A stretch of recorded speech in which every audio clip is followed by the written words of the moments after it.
Hello मित्रों, आपનું હાર્दिक હાર્दिक સ્વાગત છે આજના આપણા બ્લોગમાં। બધાને જય માતાજી। તો ચલો આજે આપણે બનાવીશું મોરપીસ રીંગણાનું શાક। જુઓ,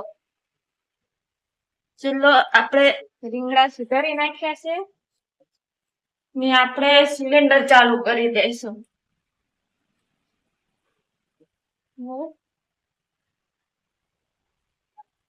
ગેસ ચાલુ કરી આપણે તપેલું મેકી દઈશું।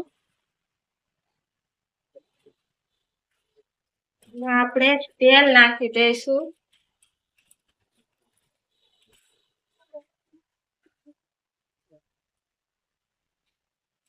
તો એમાં મિત્રો 3 પરી આપણે તેલ નાખી દીધું છે।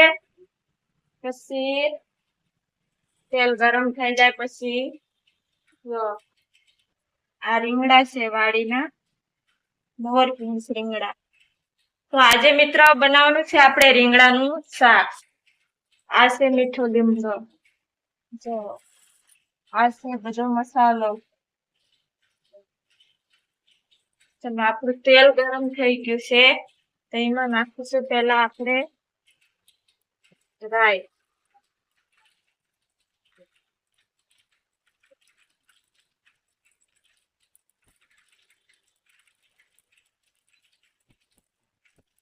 પછી નાખીશું જીરું, એમાં નાખીશું આપણે લીમડાના પાન, એમાં નાખી દઈશું આપણે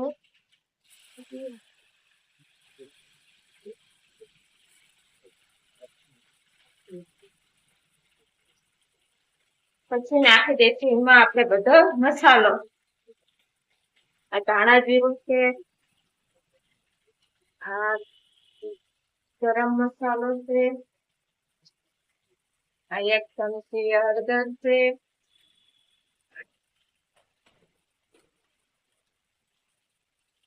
2 ચમચી મરચું નાખી દઈશું,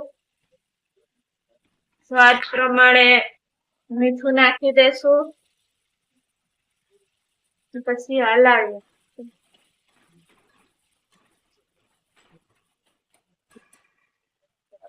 એને ઘડીક થાવા દેશું। તો આપણું શાક સડે છે હવે, ત્યારબાદ સુધી આપણે લોટ બાંધીએ રોટલીનો। તો આપણું રીંગણાનું શાક બની ગયું છે। એમાં ધાણા નાખી થોડા હલાવી નાખ્યું, આપણી રોટલી પણ તૈયાર થઈ ગઈ છે।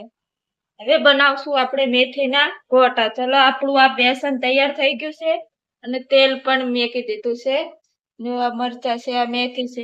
એમાં આપણે બેસનમાં જુઓ તો ચણાનો લોટ છે, મેથી છે, ટાટા સોડા છે, અજમા છે, સ્વાદ પ્રમાણે મીઠું છે, નાખીને બેસન તૈયાર થઈ ગયું છે અને તેલ મૂકી દીધું છે। આપણે બનાવીશું હવે ગોટા। તો બની રહ્યા છે આપણા ગોટા, સરસ મજાના તૈયાર પણ થઈ ગયા છે। હાલો મિત્રો, તો આપણું જમવાનું તૈયાર થઈ ગયું છે। જુઓ, આ છે રીંગણાનું શાક, આ છે રોટલી, આ મેથીના ગોટા, અડદના પાપડ, આ લાજવાબ ચટણી, આ તરેલા મરચા, આ છે મૂળા, આપણી છાશ, આ માંડવીના દાણા શેકેલા છે। હાલો મિત્રો, તો આપણો બ્લોગ અહીંયા પૂરો થાય છે। આપણે આગલા બ્લોગમાં મળીશું। આપણું જમવાનું બપોરા તૈયાર થઈ ગયા છે। તો હાલો મિત્રો, બાય બાય।